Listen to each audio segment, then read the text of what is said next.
and the honor of allowing us to throw a wreath in honor of Memorial Day. To her left, Gareth Rhodes, who's been working with us from the onset of this tragic COVID situation.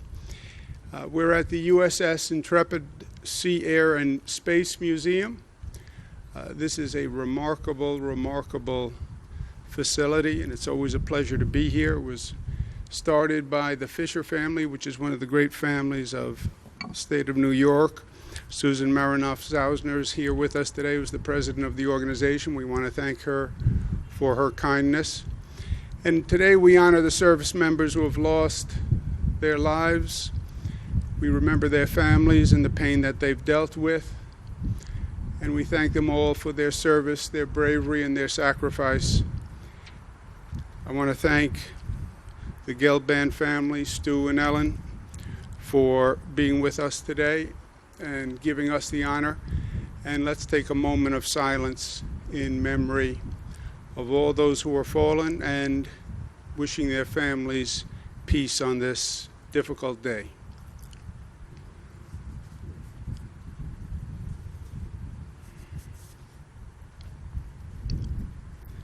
Thank you. This is the USS Intrepid. I've been here a number of times. Every time I come, I learn something else. Remarkable history itself, launched in 1943, over 30 years of service. Served in World War II, the Cold War, Vietnam War. It really is a phenomenal walk through history, visiting this great ship. 250 Americans who served on board lost their life while they were serving on this ship, and that brings home the message of today. President Kennedy was speaking about Memorial Day and giving thanks to those who served and who made the ultimate sacrifice, but he reminded us that as we express our gratitude, never forget that the highest appreciation is not about uttering the words, but to live them. That is the greatest acknowledgement of the sacrifice that has been made, to carry it forward. And this Memorial Day, I think it's especially poignant and powerful when this country is going through what it's going through. And we know something about loss because we're living it again. Over 100,000 Americans will lose their lives to this COVID virus. How do we honor them? We honor them by growing stronger together. And during these times, there are so many Americans who have really risen to the challenge, done more than anyone could ask, more than anyone could expect. And we want to make sure that we remember them and we thank our heroes of today. And they're all around us, and they did extraordinary service to allow us to continue doing what we're doing. I can just imagine the responsibility of a chief executive who has to call men and women into war and how they deal with that responsibility. I know that I feel a grave responsibility to our frontline workers, our essential workers, who understood the dangers of this COVID virus, but went to work anyway because we needed them to. We needed the nurses and the doctors to perform phenomenal service in the hospitals. We needed the police, the fire department, the EMS to show up. We needed the frontline workers in grocery stores to show up so others could stay home and be safe. And I bear heavy the responsibility of explaining to the people of this state and beyond what we were dealing with when we were dealing with the COVID virus and how dangerous it was, and then in the same breath asking people to please show up tomorrow, having just explained how dangerous it was. And many of those people who showed up and did their duty and served with honor lost their lives to keep others of us safe. And in many ways, that is a microcosm of what we hear talking about today on Memorial Day. But as John F. Kennedy said, remember with your actions. And today, we're saying we honor that service, and we're going to make sure that every government in the state of New York provides death benefits to those public heroes who died from COVID-19 during this emergency. I also believe the federal government should be doing the same, honoring the frontline workers, showing Americans that we appreciate what you did, that you showed up when it was hard, that you worked when it was hard, you appeared for duty when it was troubling to do so, and I'm sure many people were afraid to show up, but they showed up anyway. And they deserve not just words of thanks, but actions that show the appreciation. And I think the federal government should dedicate federal funds and pay hazard pay to those workers who showed up. It's a way of saying thank you. We understand what you did. We appreciate what you did. And it's a way of showing Americans that when there is a next time, and there is a next time, that we truly appreciate those people who show up and do their duty. Today, we also honor the veterans who we lost to coronavirus during this epidemic. Jack Conyers, Stephen Patty, Cleveland Jessup, and those are just a handful, people from New York. We're still in the midst of this COVID battle. We are making progress here in New York. Again, the hospitalization rate is down. The net change in hospitalizations is down. Intubations is down, which is very good news. Day-to-day hospitalizations are down, which is continued good news, and in many ways the most important news. It means the number of people who are coming in to our hospitals on a day-to-day basis continues to drop.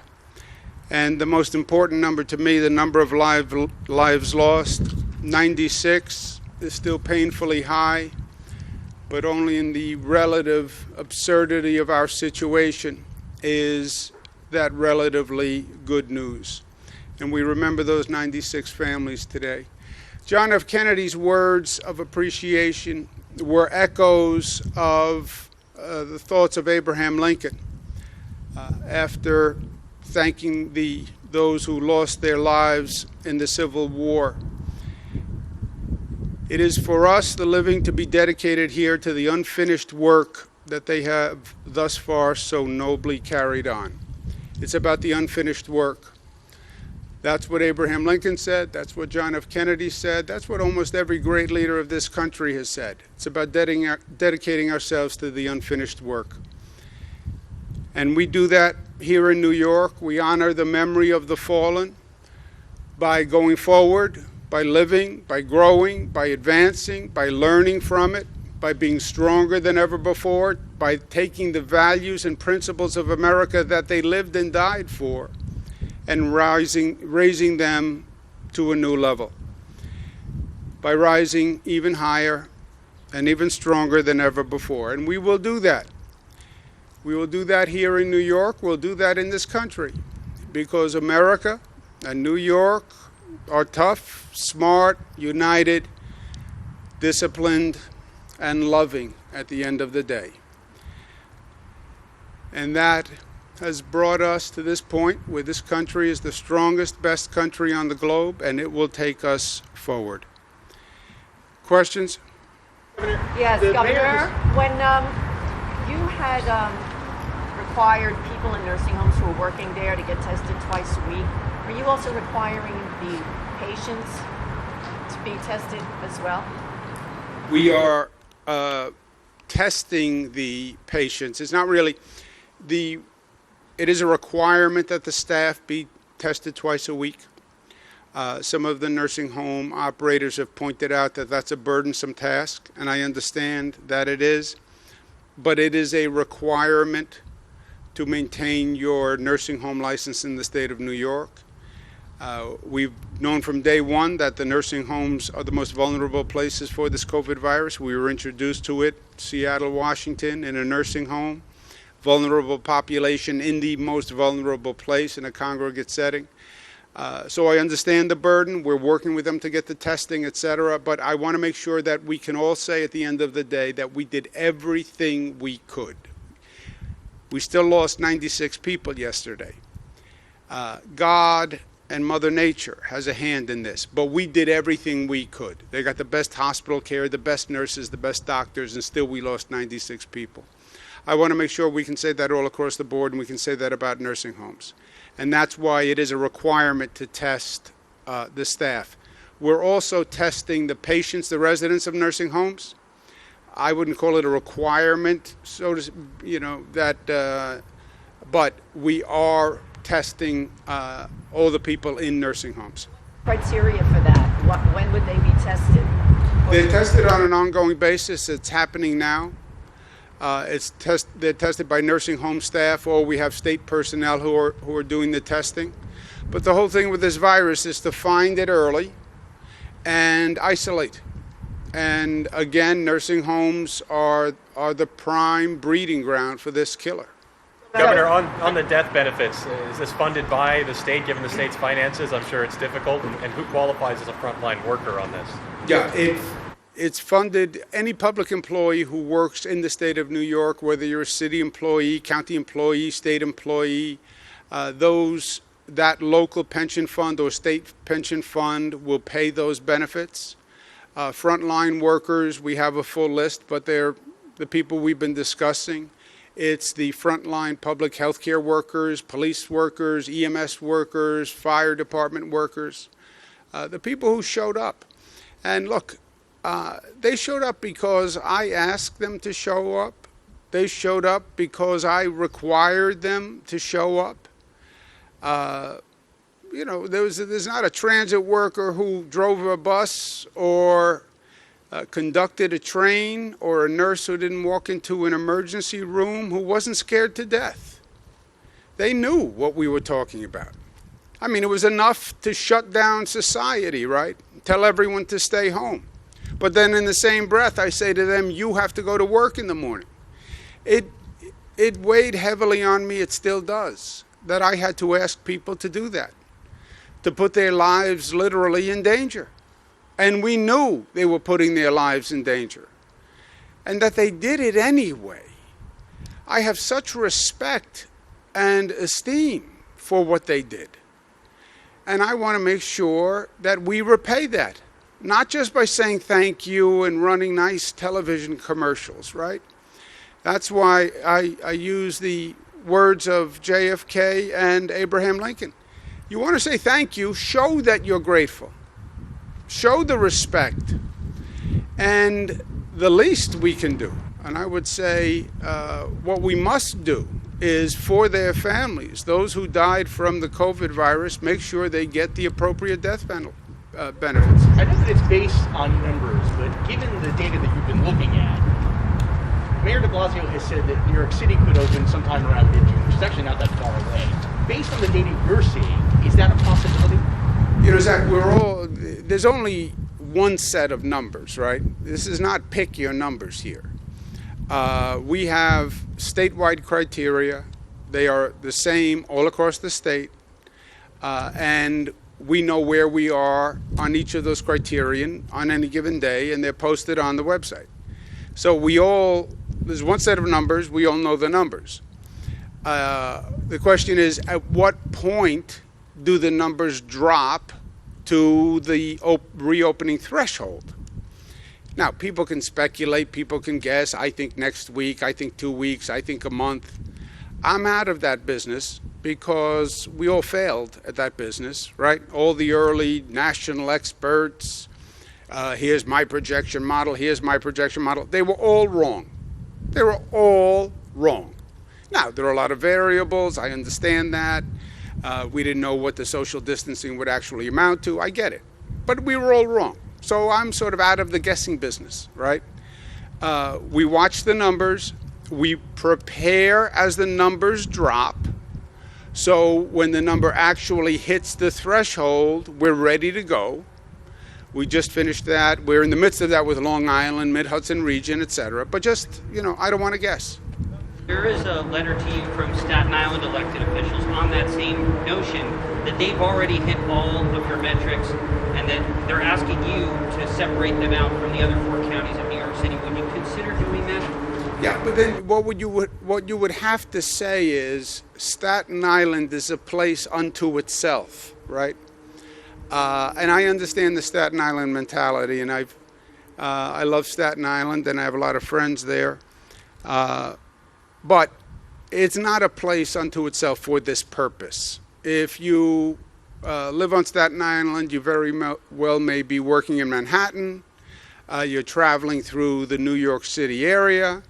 So Staten Island is part of New York City. Queens is part of New York City. Brooklyn is part of New York City. Bronx is part of New York City. I get that sometimes every borough would like to secede and be its own place. I understand. Sometimes I would like to take the state of New York and secede and just not have to deal with the federal government. So I get it. But Staten Island just practically is still part of New York City. And that's the region in which the infection would spread. A quick follow-up. The state dashboard shows an uptick in hospitalizations in central New York and in the Finger Lakes regions. To what degree do you attribute that to reopening in those regions, and how concerned are you about it? Yeah, first of all, the numbers do bounce. And when we reopen, it would be, you could expect an uptick. I like to make the point that it's not necessarily determined that you will have an uptick. It's contingent on how people act and what people do. But increasing gatherings, increasing activity, you will increase the infection rate. It does bounce anyway. Where we've seen the uptick in hospitalizations, I don't believe factually that could be linked to the reopening because it's too fast. If you get the virus today, the virus takes a couple of days to incubate. You then start to have some symptoms. You might feel ill to stay home, or you might not. If you feel ill to stay home, you'd be home for a few days. But it's like 10 days until you'd even think of going into the hospital. And that does not sync up with the reopening. It was too fast. Governor, I'm sure you can hear behind you, car traffic is picking up. Naturally, people are going to be a little afraid to get back on the subway despite the disinfecting. Congestion pricing was supposed to start up in January. I wanted to see if that is still at all on track, if you still want that in place. The congestion pricing, the big hurdle there is approval by the federal government, which actually has nothing to do with this entire COVID situation. Legally, some of the roads are federal roads, which then gives them the right to have to approve the congestion pricing plan. There have been many conversations with them about the pricing plan, but they have not yet approved it. So put COVID aside and everything else aside. You need federal approval, and we haven't gotten the federal approval yet. Now, why they wouldn't give us the federal approval is beyond me, which comes back to the possible, what if New York would secede point, which we can't do, but it's nice to think about. Pushing the administration for that approval? There have been multiple conversations between the MTA and the federal administration on congestion pricing.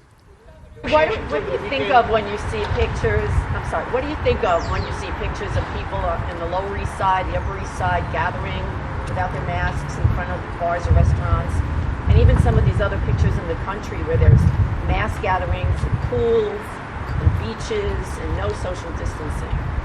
Yeah, look, I'm a native-born New Yorker, as you know, so I was sort of born blunt. It is just the way of the place.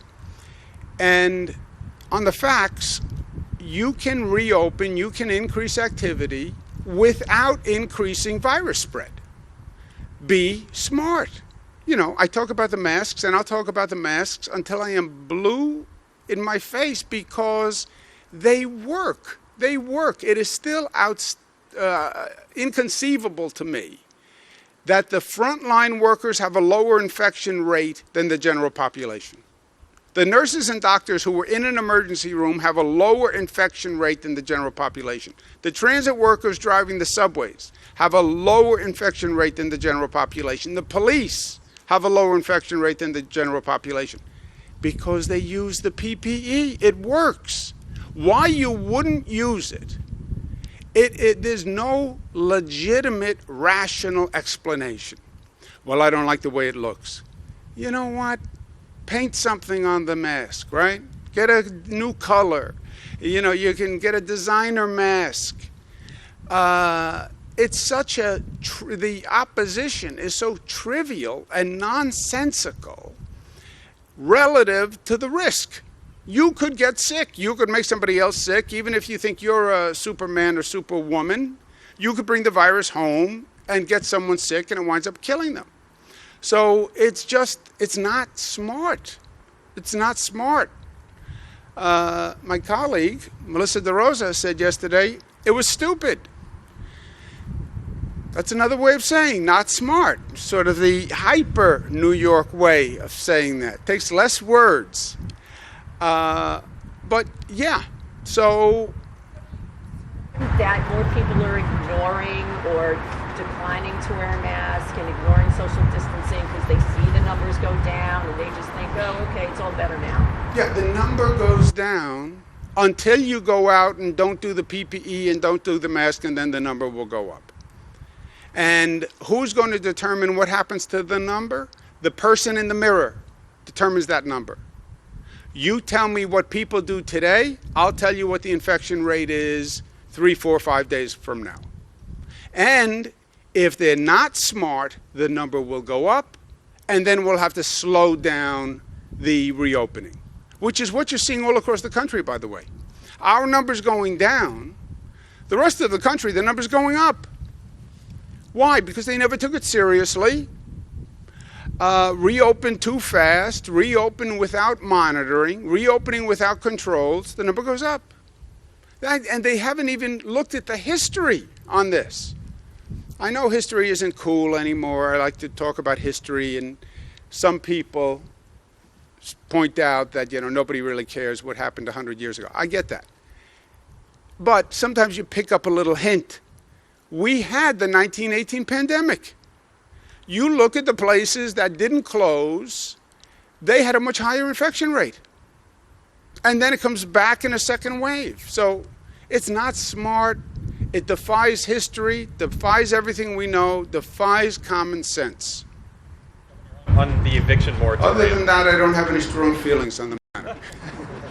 On evictions, I know it was extended into August, but there were a few extra lines that were in this new one about the tenant needed to be having financial hardships or on unemployment benefits. I wanted to see why those lines were added, and are you worried that it all puts the onus on tenants to prove they shouldn't be evicted? No, look, a lot of this is common sense, right? And balance. You should not be evicted because you can't pay the rent. And that's the executive order, and that's true through August. So rent, I wanted to take rent off the table for people, all right? That's one less thing you have to worry about. And one less thing until August. And by the way, between now and August is a lifetime, and if we're still in this chaos in August, we'll figure it out then. But that doesn't mean if you can pay the rent, just don't pay the rent. It's not a free pass. It's you didn't pay the rent because you can't pay the rent because there's a COVID-related financial hardship.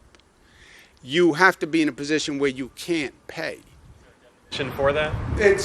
No, that's the definition. Financial hardship related to COVID. It can't just be that you're rich and you don't want to pay and you want to stiff the landlord, right? That's not what this is about.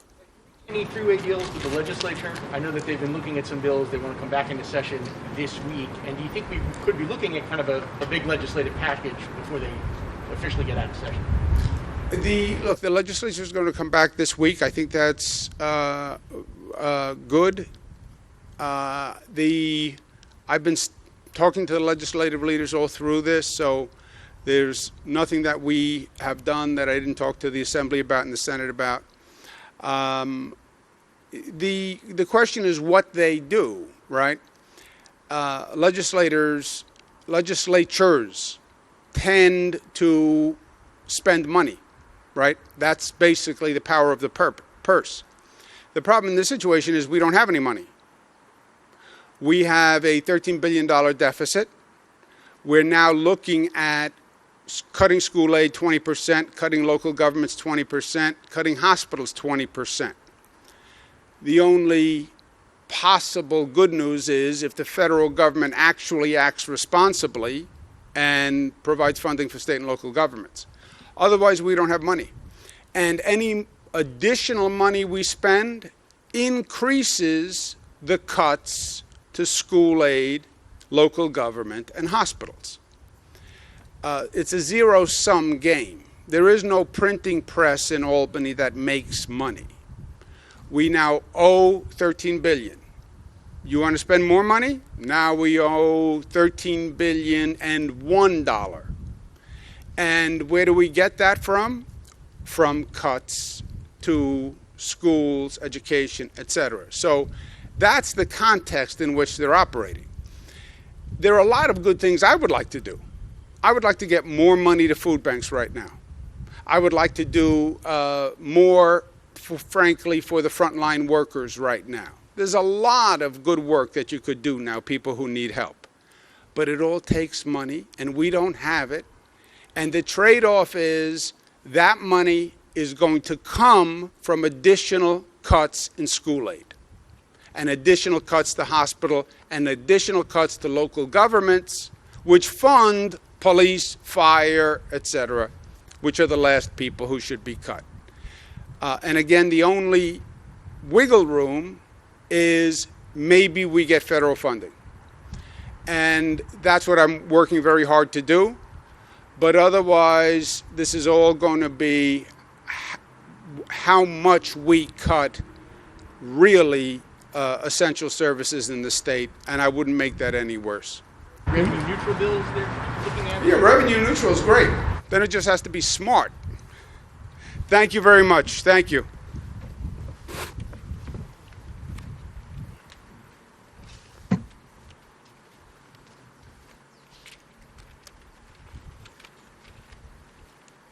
Thank you.